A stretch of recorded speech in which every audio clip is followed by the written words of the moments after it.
Good evening. I would like to go ahead and call the September 28th, 2023 Minnetonka School Board Special Meeting to order. Can we all rise and say the pledge to the flag?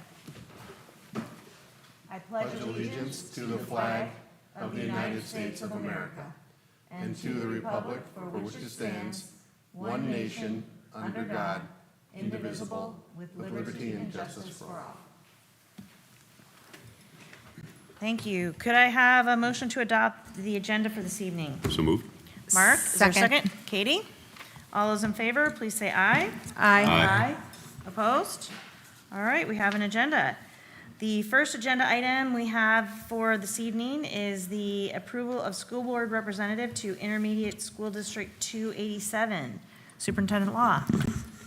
Chair Wagner, members of the board, as you're all aware, every January the board formally adopts membership by board members on committees or board appointments.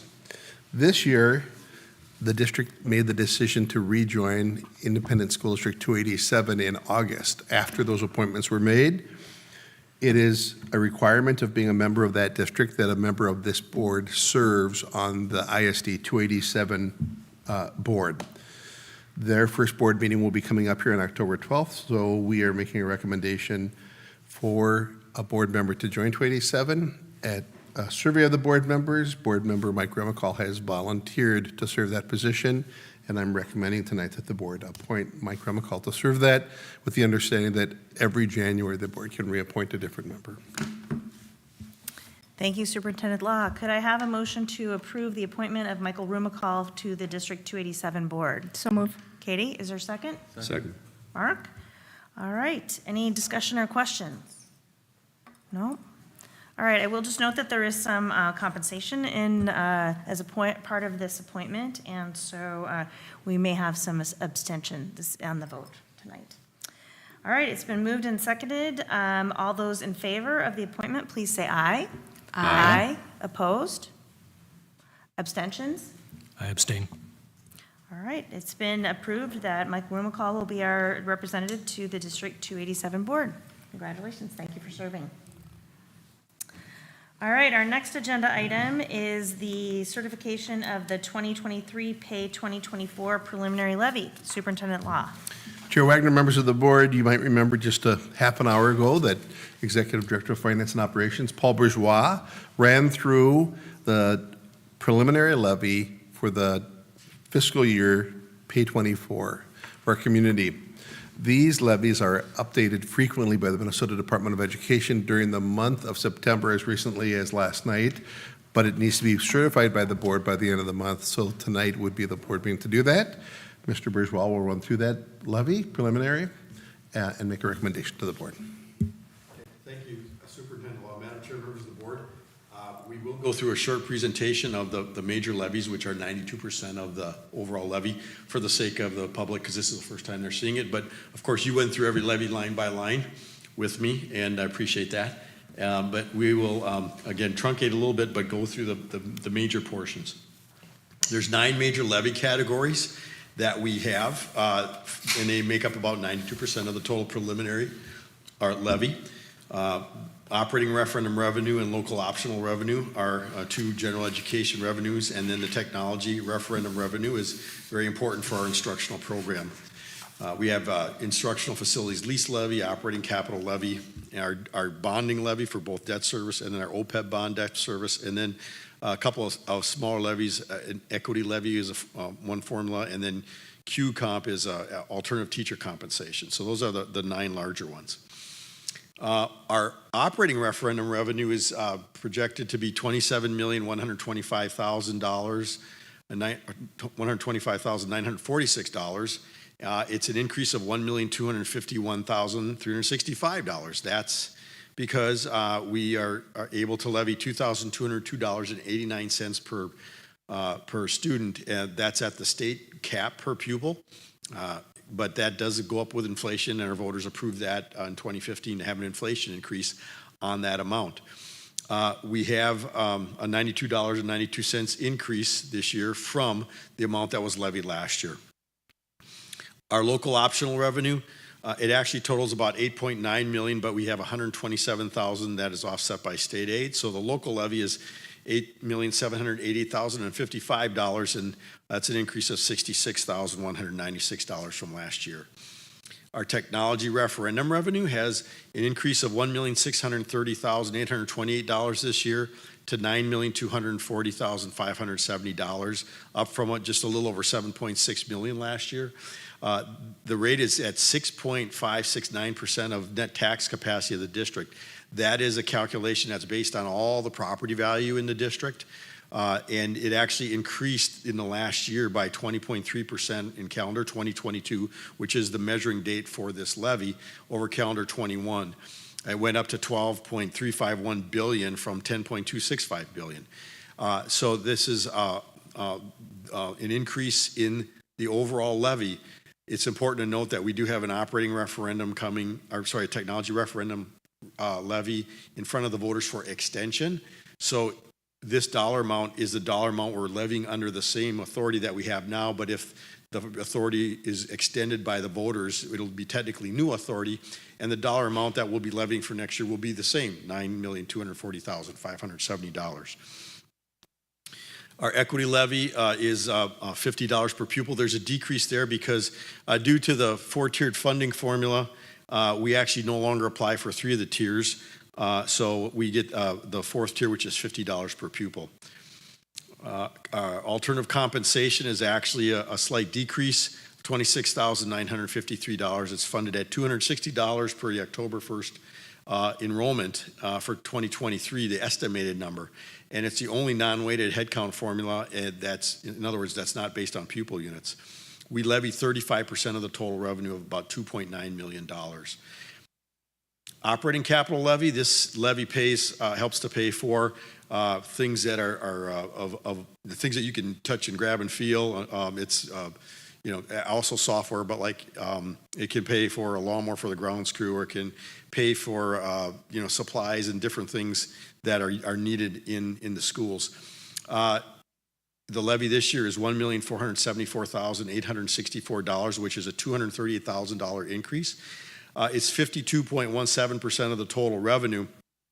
Now, even though we have a levy that's gone up by $238,000, we're not actually getting more money because the state aid is dropping by approximately a like amount. So our total revenue is $2,851,629 when you include the state aid with this levy. But we're really actually only going up $5,700 overall in the total levy. So, but there's been the legislature shifted a higher percentage to local levy for this particular operating capital levy. Our instructional facilities lease levy actually is used to make bond payments on instructional building additions. And so $2.554 million, almost flat with last year, because we are pretty much capped out at how much we can levy in this area. But also we have certain projects that are slotted in for payment from this particular levy.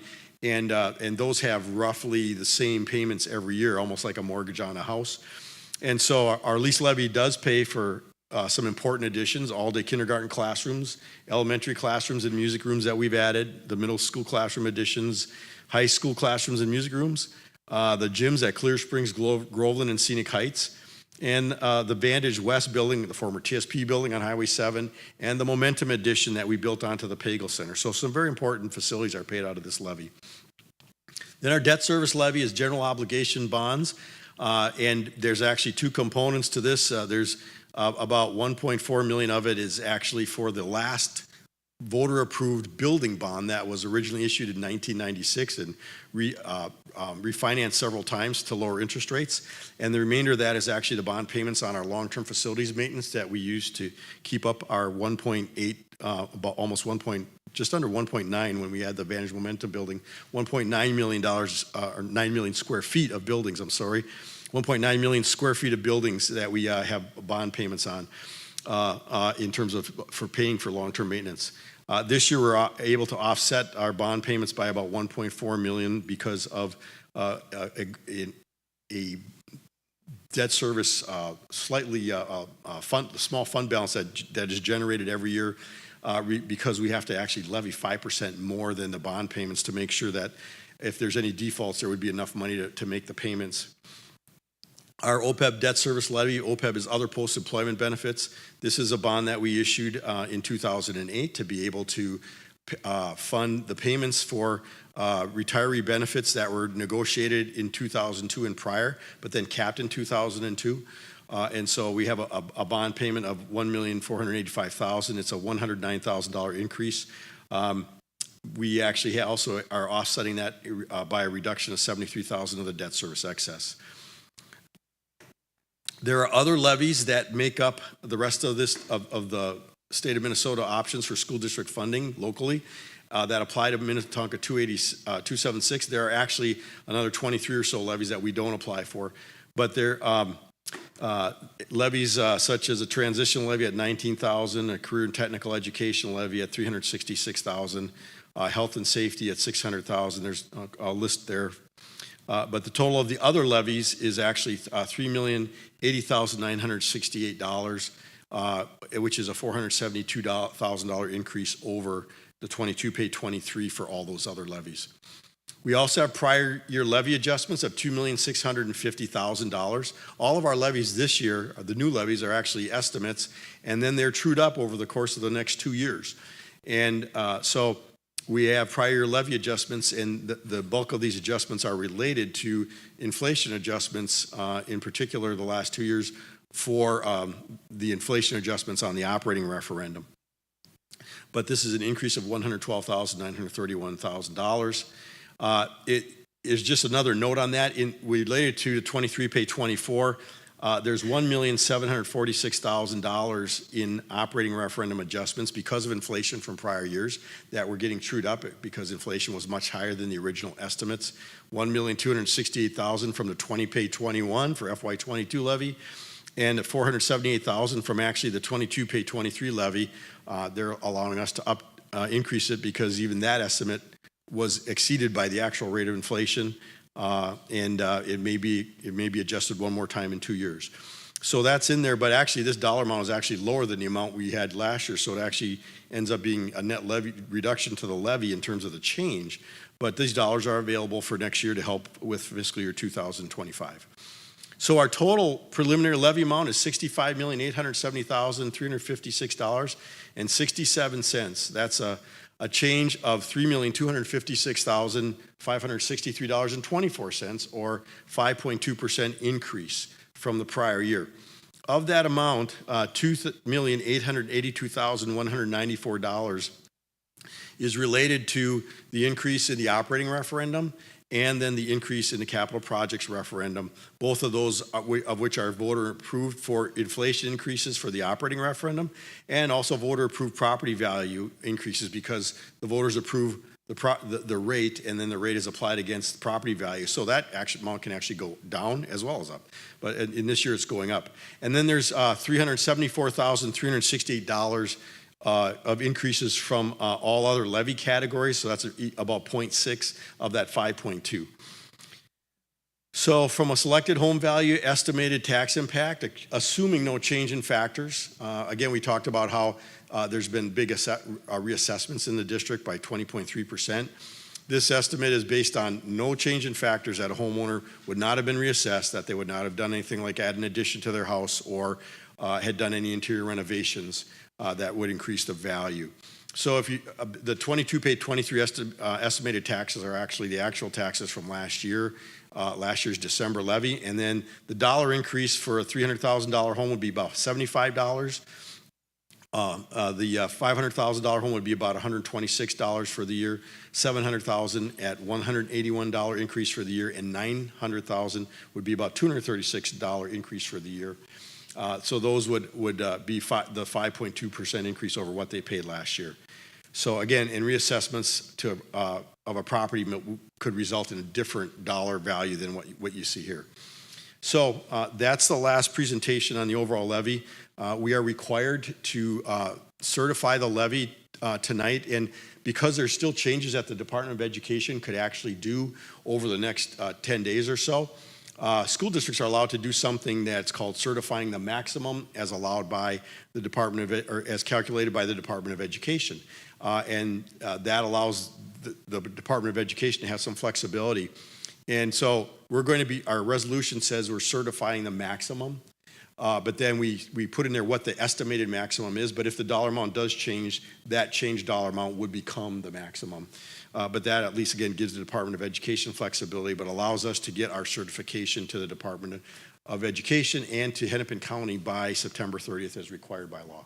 So thank you so much for working through that with us, and we'd ask that you certify the levy so we can continue filing with Hennepin County. Thank you. Mr. Bourgeois, on our carry-in document tonight, if you could flip back to the levy total, I think it's 2 slides back. Can you go back on your presentation? I'm sorry. 2 slides. Oh, right here, the board document says $65,870,406.67. It's a difference of what appears to be $50 more than the 23-24 on the screen. So are you recommending to the board what's in the board document or what's on the screen? Well, we're actually recommending to them the maximum because that number is going to change. Okay. So I put this together last night after I got the thing at 9:07, so I must have missed this number. So What would be on the sheet would be the accurate one, the $50 one. Chair Wagner, let's, Yes. in the motion that's for the board, and I will, are you comfortable if I read it in? The resolution tonight is to, it's recommended that the board certify the preliminary levy for 23, pay 24 at the maximum amount authorized by statute, which as of September 28 totals $65,870,406.67. That's the recommendation. And authorize administration to file a certificate or certified preliminary 23, pay 24 levy with Hennepin County Auditor no later than September 30th. Thank you. Okay, could I have a motion to reflect what the superintendent just read? So moved. Patrick? Second. Is there a second? Katie? Discussion or questions from the board? Again, this is the maximum, so we would have the opportunity to lower the levy, but not increase it. Questions from the board? No, I know we had discussion about this a few different times. Okay, it's been moved and seconded. All those in favor, please say aye. Aye. Opposed? Motion carries. Thank you very much. Thank you. All right, could I have a motion to adjourn the special meeting? So move. Katie, is there a second? Second. Mark? All those in favor, please say aye. Aye. Aye. Opposed? We are adjourned.